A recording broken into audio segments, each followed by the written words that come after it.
മൂവാറ്റുപുഴയിൽ ഓൺലൈൻ തട്ടിപ്പുകാർക്ക് കൂടുന്നവരുടെ വീടുകളിൽ പോലീസ് റെയ്ഡിൽ പ്രാദേശിക കോൺഗ്രസ് നേതാവിന്റെ ഭാര്യ ഉൾപ്പെടെ 8 പേർ പിടിയിലായി. സംസ്ഥാന വ്യാപകമായി നടക്കുന്ന സൈബർ ഹണ്ടിന്റെ ഭാഗമായിരുന്നു പോലീസ് നടപടി. സംസ്ഥാന വ്യാപകമായി കേരള പോലീസ് ഓൺലൈൻ തട്ടിപ്പുകാർക്കെതിരെ നടത്തുന്ന സൈബർ ഹണ്ടിന്റെ തുടർച്ച ഇന്ന് മൂവാറ്റുപുഴ പേഴയ്ക്കാപ്പള്ളിയിലും ഉണ്ടായിരിക്കുന്നു.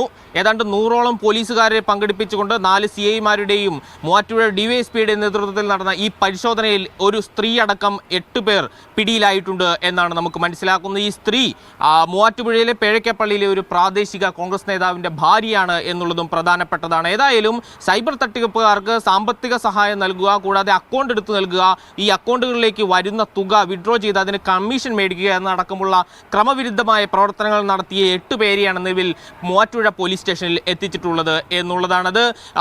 ഈ തട്ടിപ്പുകൾക്ക് സഹായം നൽകി എന്നുള്ള വിഷയമാണ് ഇവർക്കെതിരെ പോലീസ് നടത്തുന്നത്. കഴിഞ്ഞ ഏതാനും ദിവസങ്ങളായി ഇവർ പോലീസിന്റെ നിരീക്ഷണത്തിലായിരുന്നു എന്നും മൂവാറ്റുപുഴ DYSP പറയുന്നുണ്ട്. ഏതായാലും ഈ സംഭവവുമായി ബന്ധപ്പെട്ട് ഇനിയും പരിശോധനകൾ തുടരാനാണ് മൂവാറ്റുപുഴ DYSPയുടെ നേതൃത്വത്തിലുള്ള സംഘം നടത്തുന്നത്. സംസ്ഥാന വ്യാപകമായി നടത്തുന്ന പരിശോധനകളുടെ തുടർച്ച എന്ന നിലയിലായിരുന്നു പേഴയ്ക്കാപ്പള്ളിയിലെ വിവിധ വീട്ടുകളിൽ ഈ പരിശോധന നടത്തിയത്. തുടർന്ന് ഇവരെല്ലാം തന്നെയും കസ്റ്റഡി എടുക്കുകയും ക്രമവിരുദ്ധമായ സാമ്പത്തിക ഇടപാടുകൾ നടത്തിയതിന്റെ രേഖകൾ കൂടി പിടിച്ചെടുത്തിട്ടുണ്ട് എന്ന വിവരമാണ് നമുക്ക് ലഭിക്കുന്നത്.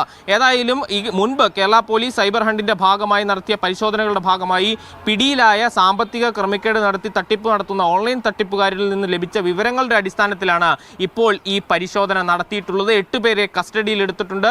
ഇവരെ എല്ലാവരെയും തന്നെ റിമാൻഡ് ചെയ്യും എന്നാണ് നിലവിൽ പോലീസ് അതിനുള്ള നടപടിക്രമങ്ങൾ പൂർത്തിയാക്കി വരികയാണ്. ഏതായാലും ഈ സൈബർ ഹണ്ട് എന്ന പ്രവർത്തനം എന്ന സാമ്പത്തിക ക്രമക്കേട് നടത്തുന്ന ഓൺലൈൻ തട്ടിപ്പുകാർക്കെതിരെയുള്ള ഈ വേട്ടയാടൽ ഇനിയും തുടരും എന്ന നിലപാടാണ് ഇപ്പോൾ പോലീസ് അധികൃതർ വ്യക്തമാക്കുന്നത്. നാളെയും മൂവാറ്റുപുഴയുടെയും സമീപ പ്രദേശങ്ങളിലും ഇത്തരം പരിശോധനകൾ ഉണ്ടാകും. ഈ ദൗത്യത്തിന് നേതൃത്വം നൽകിയത് മൂവാറ്റുപുഴയിലെയും സമീപ പ്രദേശത്തുള്ള 5ഓളം പോലീസ് സ്റ്റേഷനുകളുടെ ഏകോപനത്തോടെ ആയിരുന്നു എന്നുള്ളതാണ്. ഇവിടങ്ങളിൽ നിന്നുള്ള എല്ലാ CI-മാരുടെയും നേതൃത്വത്തിൽ മൂവാറ്റുപുഴ DYSPയുടെ നേതൃത്വത്തിൽ ഈ ഓപ്പറേഷൻ പൂർത്തിയാക്കുകയായിരുന്നു. നാളെയും ഈ നിലയ്ക്കുള്ള പരിശോധനകൾ മൂവാറ്റുപുഴയിലെയും സമീപ പ്രദേശങ്ങളിലും ഉണ്ടാകുമെന്ന് പോലീസ് ഈ ഘട്ടത്തിൽ വ്യക്തമാക്കുന്നുണ്ട്. ജിബിൻ തോമസിനൊപ്പം മുഹമ്മദ് ആഷിഖ്, മീഡിയ 1 ഇടുക്കി.